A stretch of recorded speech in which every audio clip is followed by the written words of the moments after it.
我最近突然爱上了费列罗，但是这一小盒在超市就卖7、8十，吃个2、3盒就有点爱不动了。然后我研究了一下它的构造和配料表，看着也不太难，所以我打算试试看能不能做满这一罐，在家实现费列罗自由。不过通往自由的路上总是充满了崎岖，这第一步扒针呢就给我们难住了。我们试了很多办法，用车压、用砖头砸都没什么效率，后来给我们逼的都快用牙刻了，折腾了10来个小时才把这30多斤针子都扒完。这个过程实在太让人绝望了，夯干了一宿啊！等天亮我一抬头发现我弟那俩腮帮子都不一边大了。然后有了这些真的人，就可以把老演员请出来做真的巧克力酱了。我一直觉着费列罗有点太甜了，所以就想多抹点真的酱放里，结果一磨就是7个小时，给石磨的磨盘都磨包浆了。接下来就要做非常变态的第3层，它需要4个步骤才能做出这1个小半球，但我们需要1000来个球。然后买不着大小合适的圆形模具，我们找了一圈把家里水管嘎了。等干完这一道流水线之后，我们真是有点心突突了。我当时心里就一个想法，我现在罐能不能装满就随缘吧。真的，我从未如此渴望我活着。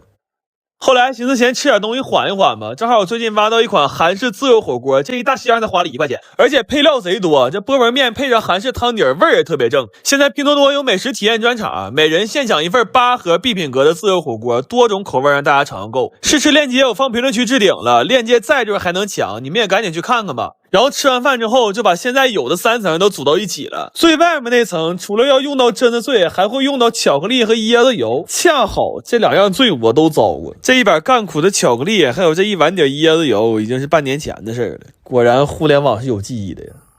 完了裹最外层的时候，我去偷点懒，就买了好多药丸盒当模具，但是脱模之后发现给巧克力做成大力丸了，后来到底还一个一个手动干，再拿到外面冷藏一下，这自制费列罗就算完成了。掰开一个看了看，这个流心状态还是挺好的，然后对比了一下，在外观来讲我们做的和原版还是有区别的，当然口味和口感是非常相近的，甚至我认为自己在家做的还会更香一点，成本也省了好多，自己在家做合到最后是1块2一个，但前提是得能熬5天大夜。不过唯一的不同是吃我们自己做这个巧克力需要有一个门槛，就是得会漱刺儿，因为吃的时候总能听着嘎嘣一声，后来发现吐出来了少许榛子壳。微霞5毛出。今天是我奶86周岁生日，完为了热闹嘛，我就直接在我奶家做的饭。就这厨房，米其林来也迷糊，永远合不上口的剪子，分不清刀尖刀背的菜刀，炒啥都粘的不锈钢壁粘锅，比我矮110公分的灶台。这灶台呀，就这么说吧，我他妈切肉的时候差点没给腰闪了。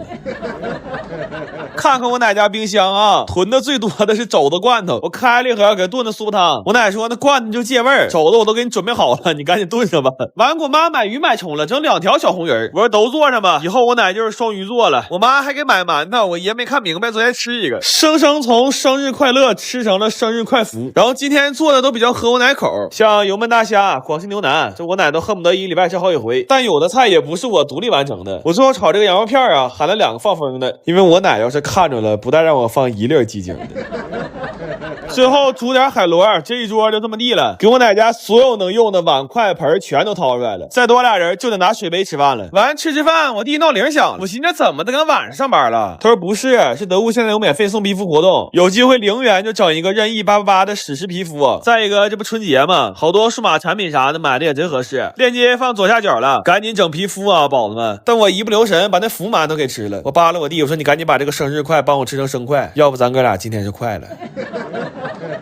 然后今天没给我奶买蛋糕，买了一个冰点，这玩意儿我印象里只有哈尔滨有。这3层是不同口味的冰，就一咬在嘴里爆冰碴那种感觉特别爽，然后外面裹一层巧克力。早些年只做一小块点心那么大，我奶那时候老背着我拎个保温饭盒去买去，这一晃20多年了，我奶现在下楼都得搀着了。我们正回忆的时候，我爷蘸了一块奶油抹我奶脸上了，哎呀妈呀，大年初一呀，让一88老头给撒狗粮了。月初了，伙食费没有预算了，只能吃点家常菜了。今天，那你可能问了，不是应该月末没有预算吗？是不是月中开支啊？不是，我月末也没有，但一般这事我不往外说。这叫啥呀？这叫对镜亲嘴，自己哄自己，强把火整出这么点肉丝儿，我给他置办成2个菜吧。我跟你说，东北人呐，无论贫穷还是富有，他夏天躲不过豆角茄子，冬天躲不过白菜土豆，这不是执念，这是宿命啊！对，还有1年4季都躲不开的酸菜。但我跟你说，你别寻思吃个豆角茄子就没面子了。在物流还没那么发达的年代，我曾经给一个广州身价过亿的老板人肉背过去20斤豆饺子和年苞米，真的，这事谁撒谎是王不足的。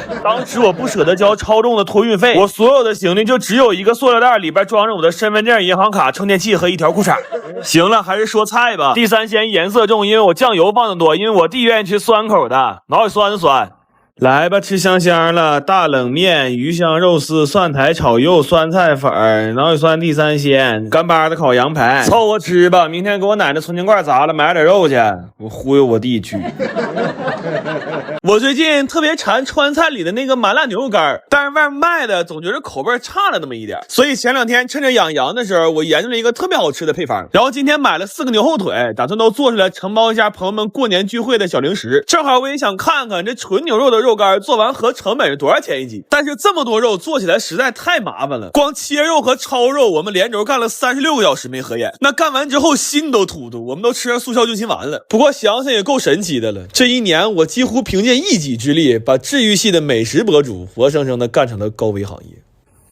后来稍微缓了一下，我们就开始炸料油了，这油炸肉才香呢。然后油做的多，我还顺便炸了一盆辣椒油和一盆青花椒油，这2盆油在最后拌肉的时候会让肉干的香味和颜色更均匀，特别是这红彤彤的辣椒油，那炸完之后全楼道都是香味。然后做这个肉干需要用到特别多的辣椒，我们甚至还提前测评了一下，结果赶上了一家变态辣的，那吃完辣的胃直疼。不过好在家里常备了新39胃泰，熬夜或者吃辣刺激胃难受的时候有它一点都不慌。然后我研究了一下，最好吃的做法是先卤后炸，所以提前2天我就熬了一大锅卤水，并且在不同的时间段加不同辣度的辣椒，这样可以让香辣味更丰富，但同时也会让鼻子更通畅。就那一晚上打的喷嚏都刚我一冬天打的多了，我后来差点没因为打喷嚏把腰闪了。这些肉在卤完之后就已经非常好吃了，但是为了让它更入味，就用泡了一宿。等泡完了还需要再炸，炸完了还需要再调味。就这东西好吃是好吃，但做起来真的很麻烦。而且我之前试了一下，最后炒的时候要用猛火爆炒才能让这个香味最极致。但是这么炒家里的火根本不够硬，就临时又搭了一个饭店用的那种灶台。这灶一使上，那烟火气一下就上来了，但是下一秒屋里就瓦蓝了，门窗全开着都没有用。就后来我上个厕所，我发现那都一股油烟味，我真是服了我。然后这2天没咋正经吃饭，又有点胃疼了，这胃不舒服可不能忍，又喝了一杯新39胃泰之后算舒服多了。后来就用这灶，我跟我哥轮着炒了一天，那到晚上感觉手都回不了弯的。不过这个肉干吃着真的是特别好吃，因为它用大火炸过，所以外皮是焦脆的，但里边肉是嫩的，吃起来会有很多汁水，而且因为裹了花生和芝麻，那嚼起来越嚼越香。这回我一共做了2个味的，麻辣的是香辣咸，藤椒的是麻辣甜，都特别好吃。然后我算了一下，这玩意成本大概是70块钱一斤。后来我们把这些肉都分了，就这一桌子肉别看多，我敢保证出不了正月就得没。这晚上饿了开一袋，再配上一杯冰可，然后吃完了之后再嗦了嗦那手指头，你说那谁能忍住不去开第2袋啊？我最近特别馋这种纯肉的烤肠，正好最近猪肉贼便宜，完疫情我们也不用上班，今天怒买50斤，一次在家多做点。做肉肠实在太考验耐心了，先得把肉切了，绞肉馅，那瘦肉可以随便绞，但肥肉还得绞成泥。你说他妈肥肉多招人恨。完了就按比例往里放调料，做了2个味的，黑胡椒猪肉和玉米猪肉。这配方你们就别学了，因为会的越多越遭罪。你信我话，买现成的吃就行。要怕有添加剂就买便宜的，便宜的它就放不起添加剂了。然后就开始折磨人了，要想少放淀粉还紧实，就得生给它搅上劲儿。这里没有技巧，全是体力。刘大脑的脸憋通红，怒嚼50分钟，就为了晚上多吃点肠。结果晚上他妈给打电话让他回家吃饭，说不回就骂娘。这小狗嘚没吃着，找个代驾回去了。完我们就开始灌肠、扎眼、系线。这肠因为都是肉末，所以灌的就很通畅，画面会引起极度舒适，建议赶紧艾特你的姐妹来看一下啊。